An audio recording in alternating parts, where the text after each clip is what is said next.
with that, we're going to go ahead and get started today with our first panel on what drives investor confidence in Africa. We're fortunate to have today Peter Kusek from the World Bank. Peter leads the team of the Applied Research Program on Investment at the World Bank Group's Macroeconomics, Trade and Investment Global Practice. He has more than 15 years of experience specializing in foreign direct investment and private sector development. Peter is the managing author of several flagship publications, including the Global Investment Competitiveness Report and the Investing Across Borders Global Database. He holds a master's degree in economic policy and international development from Princeton University's Woodrow Wilson School of Public International Affairs and a bachelor's degree in economics from the University of the South. Thank you so much for being here. Thank you for your kind introduction. What an honor to be here this morning with you and with my fellow panelists. I'd like to start this morning's discussion by doing two things. Number one, reviewing quickly some key facts about FDI in Africa. And number two, sharing with you some insights from a recent survey of multinational corporations we've done in terms of what investment confidence means to them. First of all, FDI globally declined by 1/4 last year. This is the single largest decline in over a decade. This was mostly driven by slower mergers and acquisitions activity in the high-income markets in North America, in Europe, and East Asia, but some developing regions have been affected as well. Africa amongst them, Africa's FDI declined by 1/5 last year, largely due to declining oil prices and the commodity bust. What this means for governments with whom the World Bank works is, while the global FDI activity has been less dynamic than previously, this means that governments must do all the more to attract FDI and to keep its existing FDI, because the competition for the shrinking pie of FDI is growing more and more fierce amongst all regions, amongst all countries. Let me ask you a couple of questions. What do you think were last year the 5 top countries in Africa in terms of attracting FDI? Which 5 economies attracted most FDI last year in Africa? Shout out some names of perhaps your own countries. Nigeria is one. South Africa is another. Ghana is another. Somebody says Mozambique, you will be right. However, the country that actually attracted most FDI last year was Ethiopia. Who would have guessed that? $3.6 billion of FDI last year, Africa's leader. Congratulations. Second question, to which I wanted to invite your input. Who do you believe are the 5 largest investors in terms of countries? Companies from which countries invest most in Africa? China is among them. France is among them. America is among them. UK and South Africa complete the top 5. The other 6th to 10th place goes to India, Hong Kong, Singapore, and other developing regions and nations. So this is a trend that we've been seeing globally. Investment increasingly comes not just from the north to the south, but really from south to south, from south to north. It goes in all directions. So these are just some of the kind of facts I wanted to lay on the table to motivate the discussion today. The second thing I wanted to talk about briefly was last year we surveyed 750 executives of multinational corporations across all industries, all sectors, all parts of the world, all sizes. They had one thing in common. They're all investors in developing countries, including Africa. When we asked them about what were the 3 most important drivers of their investment decisions, they were political stability, macroeconomic stability, and favorable legal and regulatory environment. We then drilled deeper on what this favorable legal and regulatory environment actually meant to them.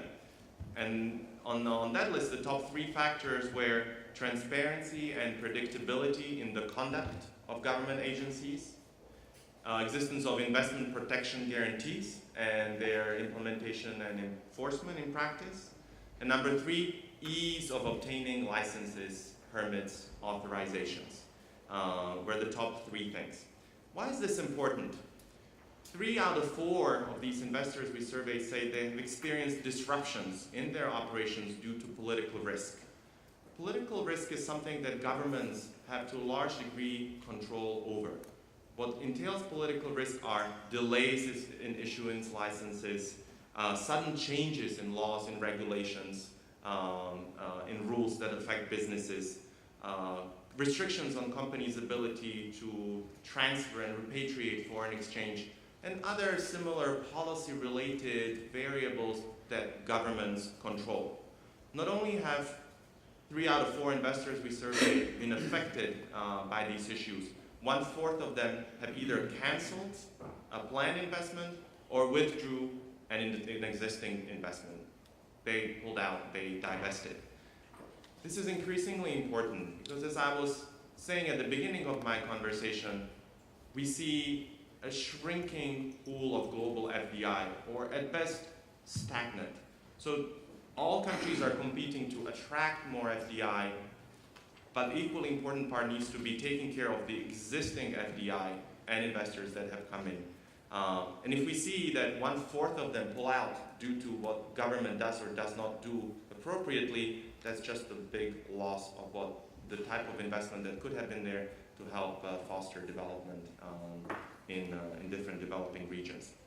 So with this introduction, let me turn it over to our distinguished panel. I think it's particularly appropriately composed for today's discussion because we have a representative of a global infrastructure company, oil and mining company, and agriculture agribusiness firm. So 3 key sectors for Africa's development. Del, if I may invite G's remarks first in terms of how do you look at investment opportunities? What are some of the key factors that drive your investment decisions in the developing world? Sure, great. Good morning, everyone. It's great to be here. I'm always really excited to come and talk about Africa. About 7 years ago, our then chairman, Jeff Immelt, made a strategic decision to really grow significantly in Africa, and I was asked to be part of the team that helped did that. So I spent the last 7 years on this fantastic journey, really bringing a new passion to my work that I've really greatly enjoyed. And it's been a huge success for GE. We've basically quadrupled from 1 billion to 4 billion, from about 1,000 employees to 4,000 employees, to having a presence in about 10 countries, to having a presence in about 40 countries in sub-Saharan Africa. So sub-Saharan Africa has been a hugely important market for GE, and we've enjoyed a lot of great success while we've been there. The secret to that success, I think, has been us looking very carefully at where we want to invest. And by invest, I mean actually putting people, actually putting buildings, actually putting factories, actually putting service shops, not just trading, but actually putting money into the country.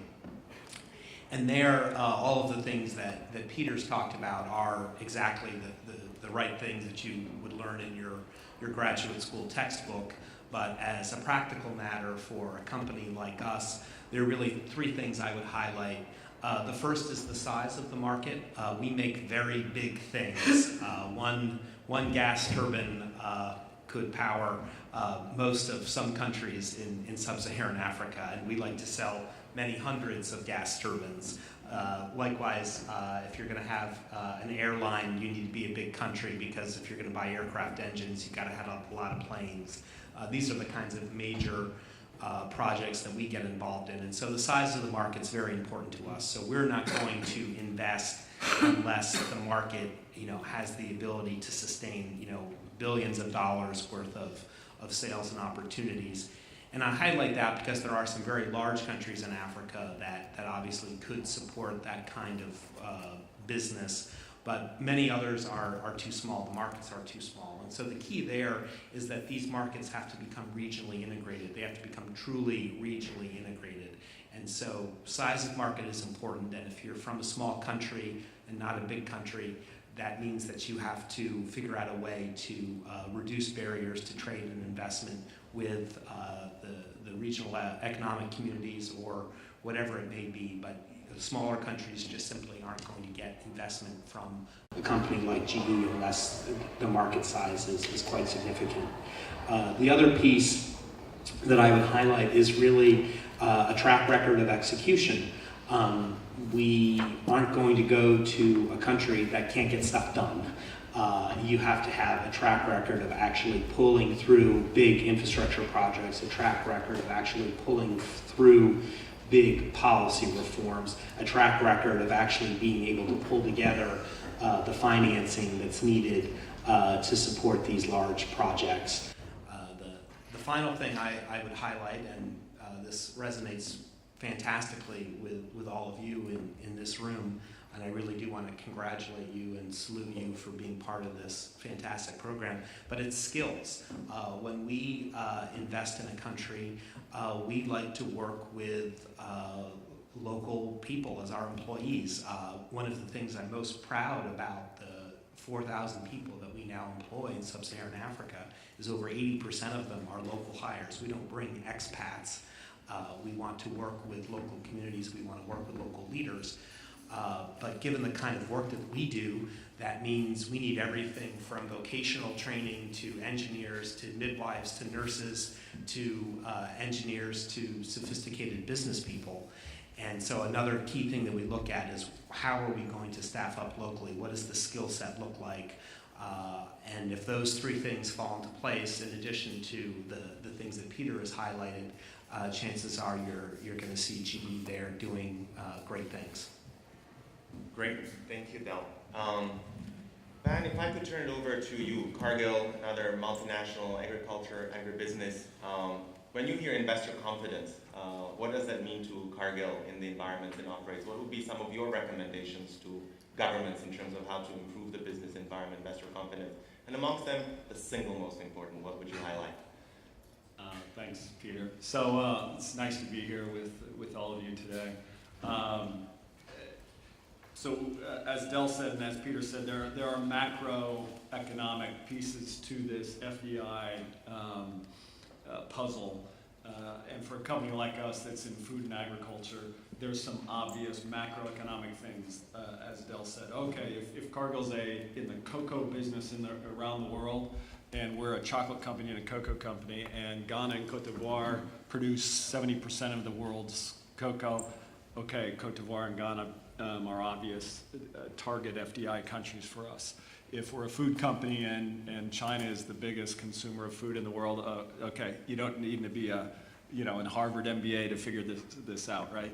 But I'd like to go to more a micro piece to this now, which is I've been in Cargill a long time, observed our FDI around the world for many, many years, and thinking about this panel, one of the kind of takeaways that came to me for you younger people that will be leaders in your countries someday or today is the level playing field.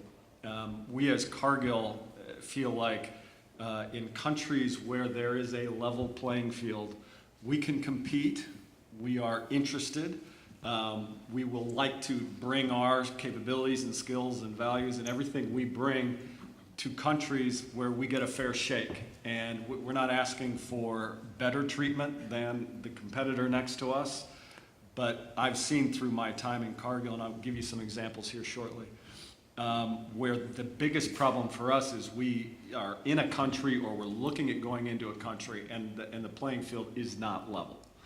And if the playing field is not level, then it's a different game. Right? It's not the best company in providing food or turbines or whatnot that is playing the game. It's based on things that are not within our control. So let me give you a couple examples. And these aren't all necessarily African examples. A few of them are African examples, but we'll protect the names of the guilty. So years ago in South America, actually, Cargill bought this great new business. It was a big acquisition, and a friend of mine at Cargill was running it. He's all fired up. He gets down there, he starts running the business, and all of a sudden he figures out, I mean, shame on us, but he figures out that we are the only people in the business paying the value-added tax in the country. All the other competitors basically don't pay it, right? They just don't pay it. Right? Cargill pays our taxes. We always follow the rules and regulations. In this South American country, all our competitors didn't pay the tax.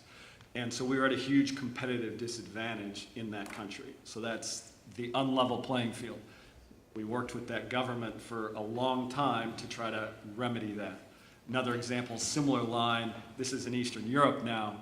Cargill for many years was in a business in Eastern Europe, and that country, to get your value-added taxes back when you export out of that country, the country is supposed to give it back to you. What happened in that country for many, many years was if you paid off a certain official, you got your taxes back. If you didn't pay off that official, you didn't. And again, that's not how we do business, so we were at a huge disadvantage in that sense. Some more examples. Export licenses to that regulatory environment piece. A number of countries, this is one of them in Africa was, all of a sudden, there's an new export licensing regime. Okay, we'll apply. Well, actually, I'm talking to my people in country. The people that seem to get the export licenses happen to be the in-laws of the president's family, right? And we can't get those licenses, but they're getting those licenses, and they've started a business to export this product because they have the advantage of getting those export licenses, and now we can't get those export licenses just because they're connected to the president, if you will. Another quick example, another country in Africa, some years ago, Cargill was in a business, and the government perhaps was trying to do the right thing, putting a minimum price on the raw material agricultural product, trying to help the farmer by giving them a higher minimum price. Good intentions, perhaps.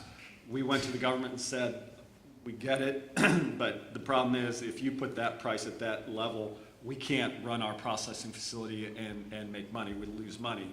It's too high a minimum price. And they basically ignored us. We tried and tried, lost money for a number of years. And ultimately, we had to pull out because, and the backstory, we don't have time, and I'll stop here shortly, but is other people would ignore the minimum price, right? We would pay the minimum price, lose money. All the competitors would ignore the minimum price and pay the farmer less. And there weren't enough people paying the farmer the minimum price, such that therefore the farmer ultimately didn't get the minimum price. They basically, the only way they could sell their product was to sell it on the black market.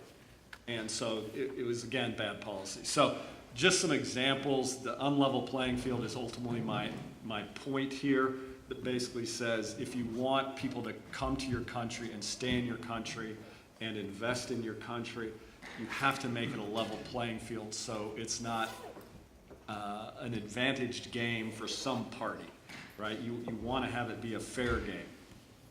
Great, thank you, Ben. What a telling set of stories about what investor confidence means to you and what governments can do to ensure it. Jeff, Kosmos Energy. Perhaps that's not yet a company that enjoys the type of brand recognition that General Electric. So could you perhaps start by telling us a little more about Kosmos and what it does in Africa? We know that it's a company engaged in oil and gas exploration.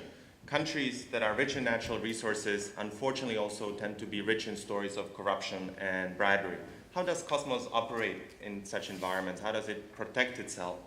And lastly, you've been recognized by NGOs and civil society community for your standards on corporate social responsibility, on good governance. Can you tell us a little more about these initiatives and what part they play in your overall corporate strategy philosophy? Great, Peter, thank you. I'd love to. First of all, welcome to all the Yalis visiting the United States, and especially those that are new to Washington. My first exposure out of college, my first job was working in Africa. I ran a school out in the bush in rural South Africa, and it was a great experience. People were very welcoming, and it was a fantastic experience, and I never knew that 25 years later I would have spent a good chunk of my career working in Africa. So I want to make you as welcome as I felt in my first experience in Africa. I love the Yali program. Whenever I visit, I'm in Africa just about every month. I always make it a point to stop by and take some Yalis out to lunch or dinner and hear what else is going on in the country. I can always meet with the U.S. Embassy. I meet with tons of African government officials, but it's nice to connect with Yalis to hear sort of more other stories. And I'd like to say personally, it's also very inspiring to hear a lot about your careers. And I've been all over the continent and met with someone who's starting the Congolese equivalent of Amazon.com. I've met with folks doing fascinating things, both in government and in the private sector, and I can't wait to hear more about some of the things that you folks are working on, but I'm very inspired by the YALI program. In terms of Kosmos Energy, as Peter said, we're not always a household brand name. We are in some of the countries in which we operate. Just a quick show of hands here. Do we have anyone here from Ghana? All right. How about Senegal? Nice, nice. Okay, Mauritania? Cote d'Ivoire? Yes. All right, okay. Sao Tome? Equatorial Guinea? Cameroon?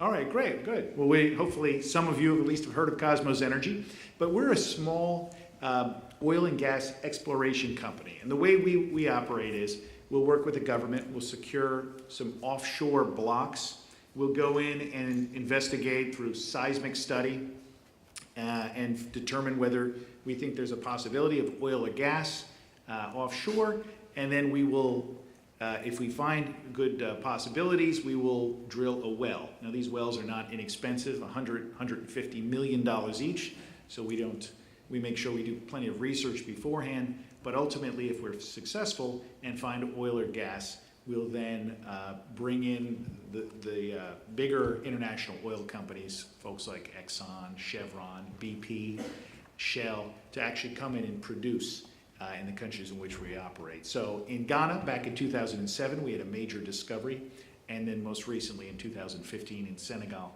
and Mauritania. So we're small by industry standards, but we're a big player in the countries in which we operate.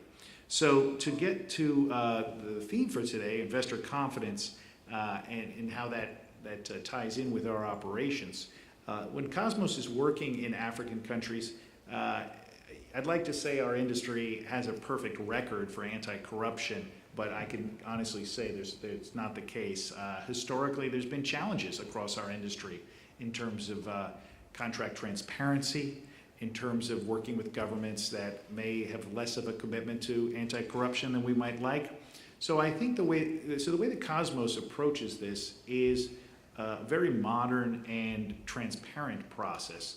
We are, first of all, in terms of sort of basic anti-corruption blocking and tackling, to use an American football term that I realize would not necessarily make a lot of sense to a lot of you, but basic, in terms of our basic strategy, we make sure all of our staff are trained in what is appropriate, what is the law, both in terms of American law and the laws of our host government.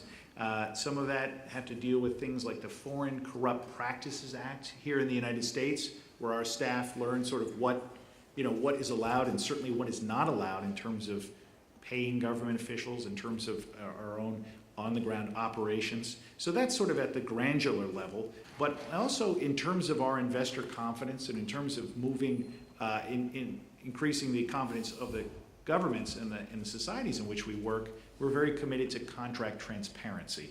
There's something called the Extractive Industries Transparency Initiative, or EITI, which we're very strong adherents to. And what we do is we publish all of our contracts online.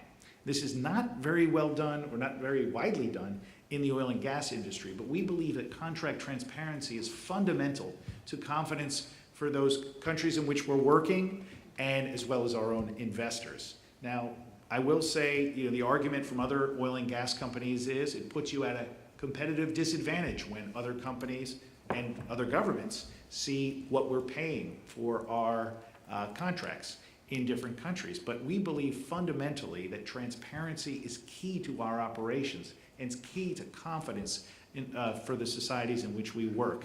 We work very closely with the communities and, like I said, the governments as well. But we believe it's our duty to communicate to civil society, to journalists, to citizens in these countries on what the terms are of our contracts. So that's kind of where we are on sort of anti-corruption and high-level transparency. When we talk about corporate social responsibility, I mentioned how we sort of integrate training into our operations. We also have a deep commitment to employing local talent.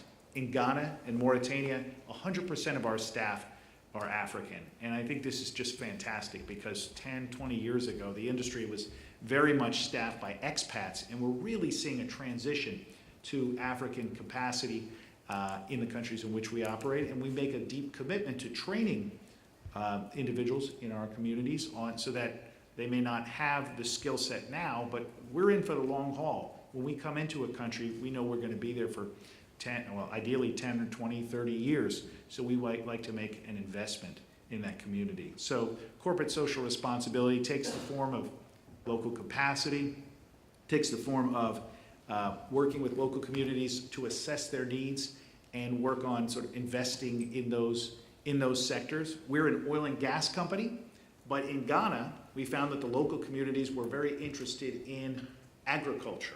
Now, we're not an agriculture company.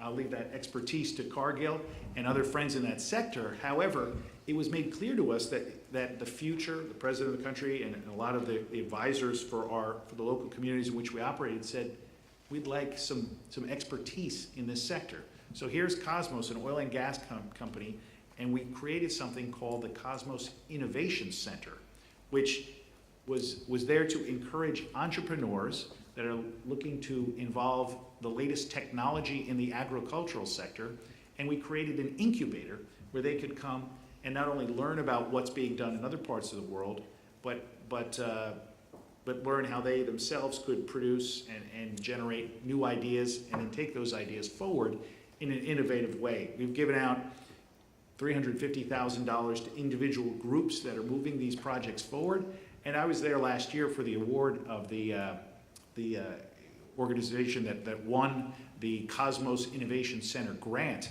And it was, if you're familiar with Uber, it was a company called Trotro Tractor, which was the Uber for tractors. If you own a farm and I own a farm, but I don't need a full-time tractor, or I can't afford to have a tractor on full-time, you go to this app created in Ghana through the Kosmos Innovation Center, and you can figure out when a tractor is available, and you can bring it to use on your fields. So I was very proud of this initiative. It directly correlated to the needs of the local community, and it was a very big success story in Ghana, and certainly in terms of our engagement in the local community. Great. Thank you, Jeff, for rounding out our panel's remarks from the perspective of an oil and gas exploration company, where the terms of confidence, of transparency take on a particularly, I think, complex and rich set of meanings. We have 1 minute left till we have to wrap up. I know some of our panelists may need to go for their next engagements. If so, please feel free to leave. May I ask the organizers, do we have time for one round of questions, or would you like us to wrap up? Yes. All right. So please, audience, let's do one round of questions for the panelists. Young lady?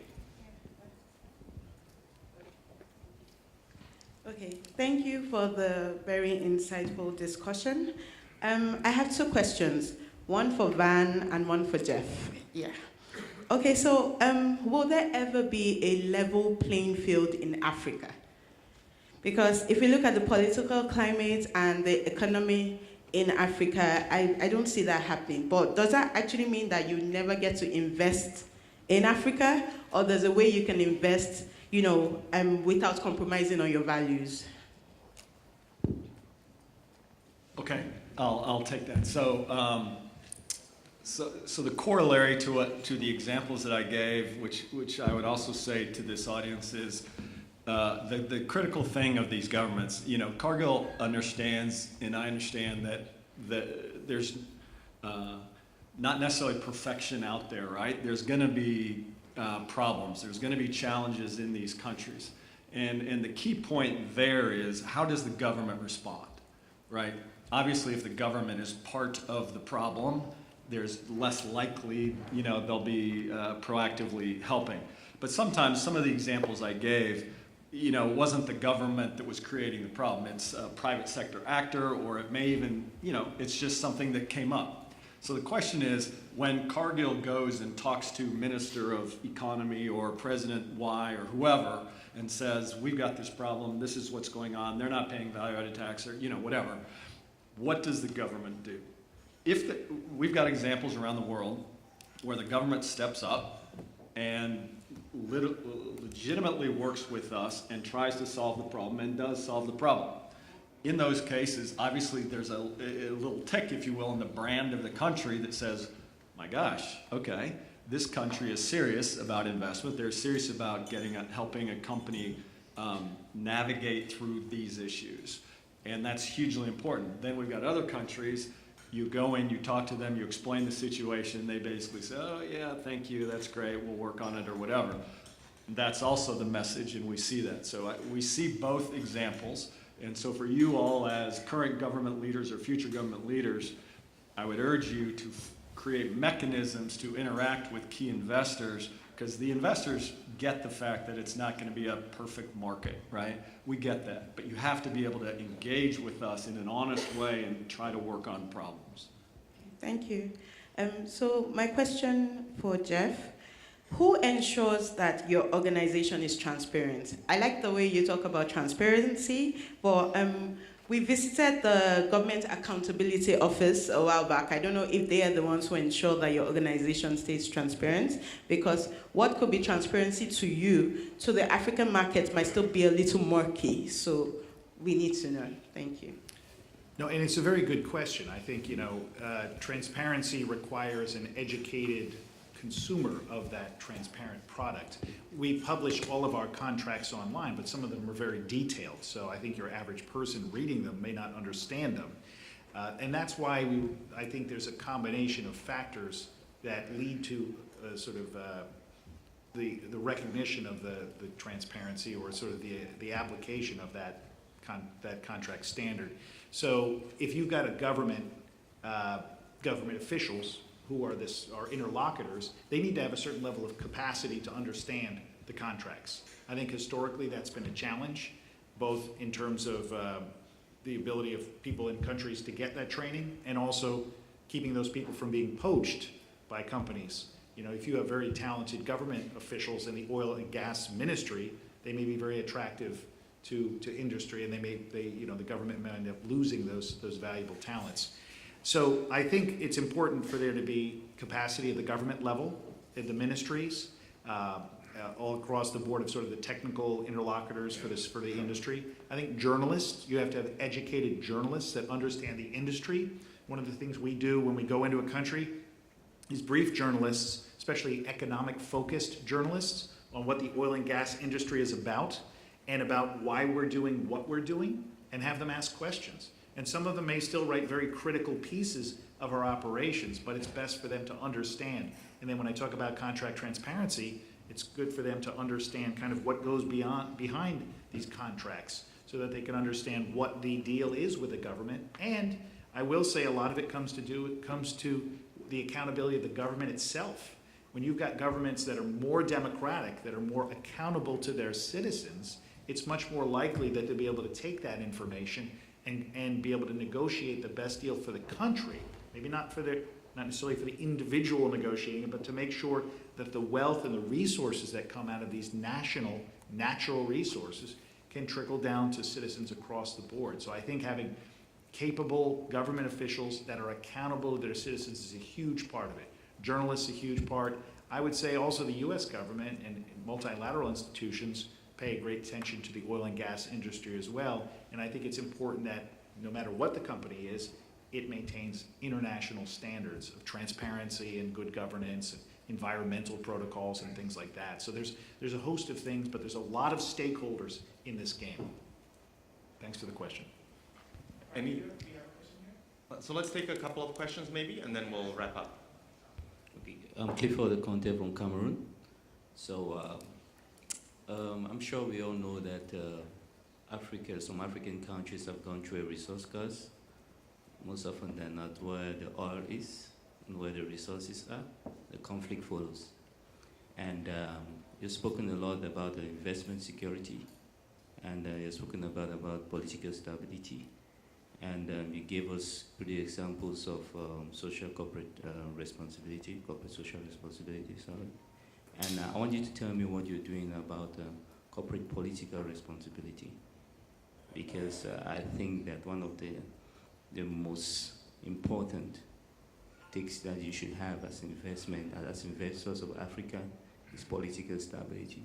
So what do you do at these companies? So we just take one office there. Go for it. My name is Maria from Angola. I have a question. Do you really think FDI is really benefiting African countries? Because most of these companies that are coming in, they are really highly motivated on profits and leaving out the local small companies that are coming up. Hi, Nerima from Kenya. I just wanted to ask, we're currently discussing having a free trade agreement across the continent. The talks are underway with the AU. What impact would that have on FDI? Would it be easier to trade with Africa if we have a free economic bloc or not? Great. Thank you. Ben, you want to Okay. try? So the first question I think was related to political stability. How can companies contribute to helping political stability?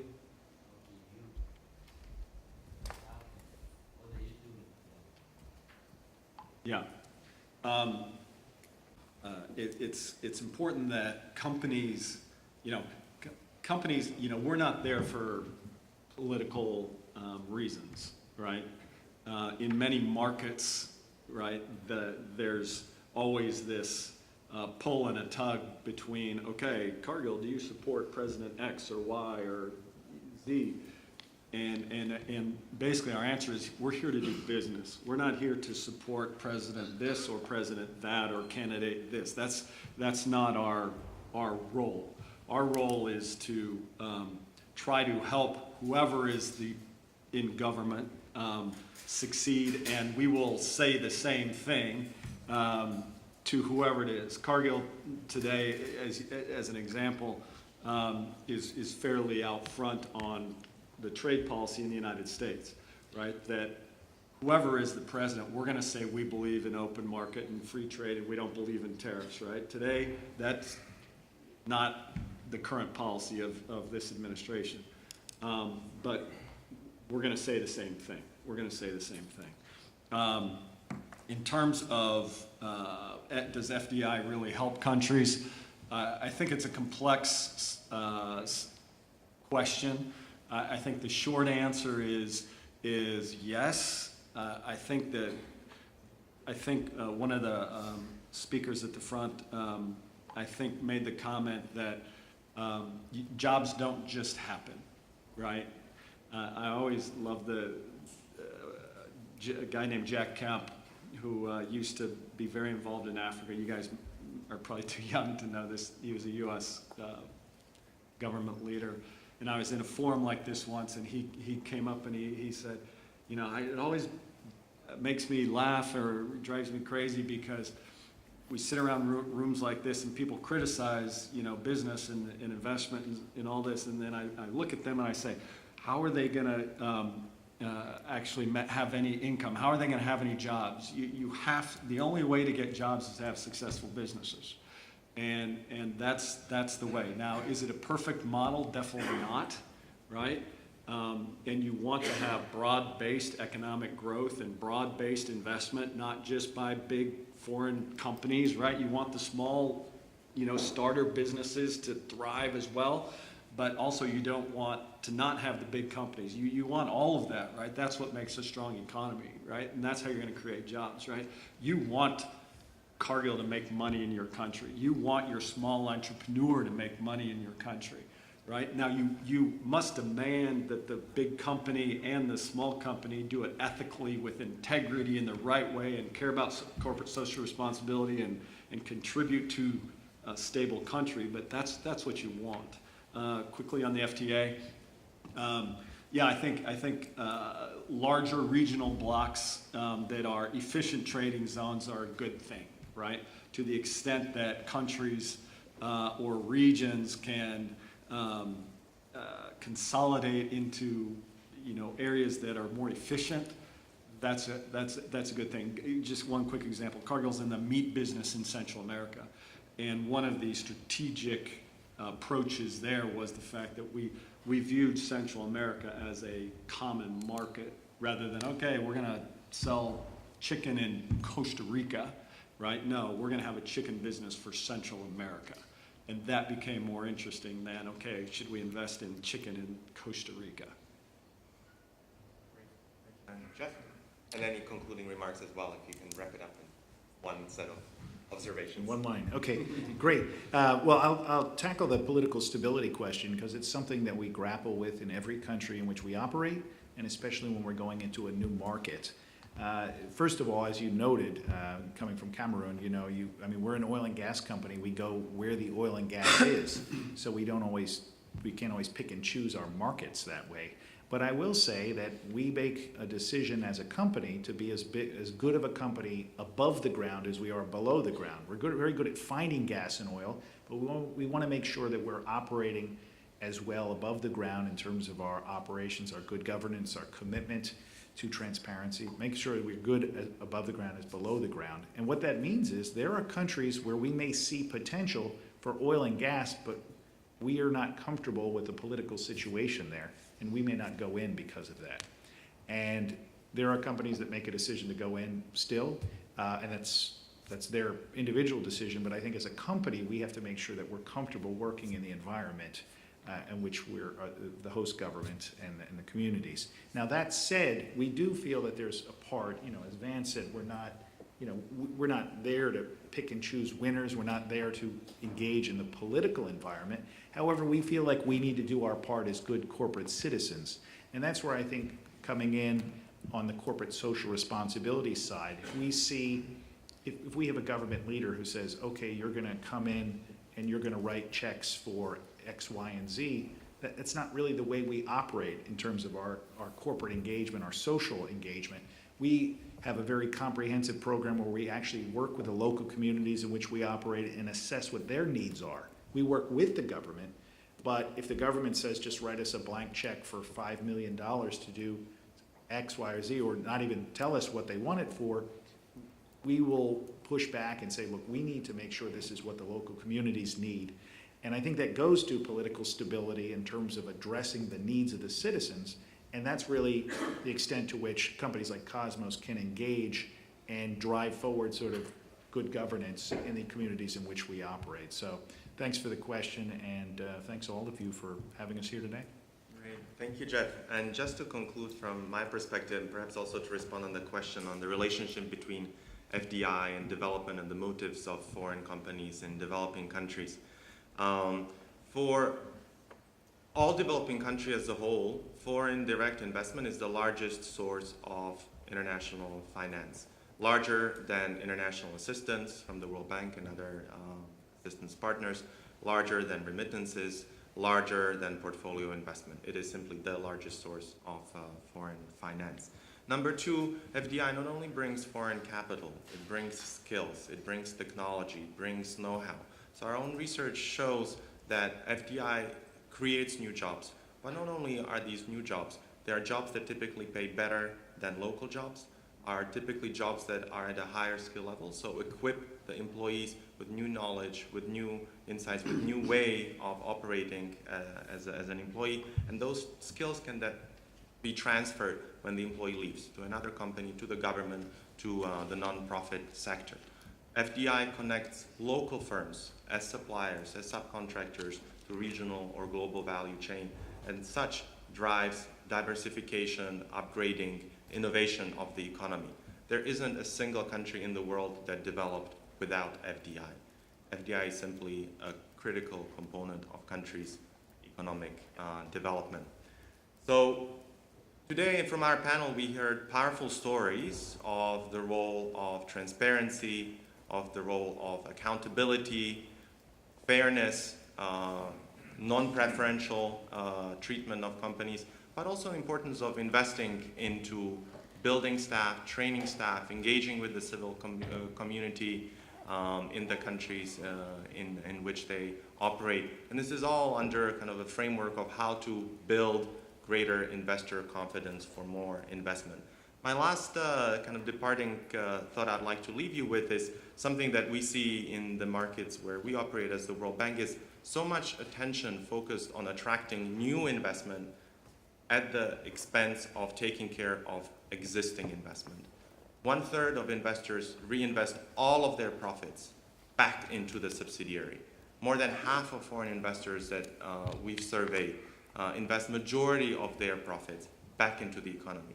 So we often urge the governments that we work with, don't focus all your energy on attracting new investment, because evidence shows that a large share of your FDI actually comes from expansions of existing companies, if the environment is enabling, if the environment allows them to operate with the types of principles that we discussed today.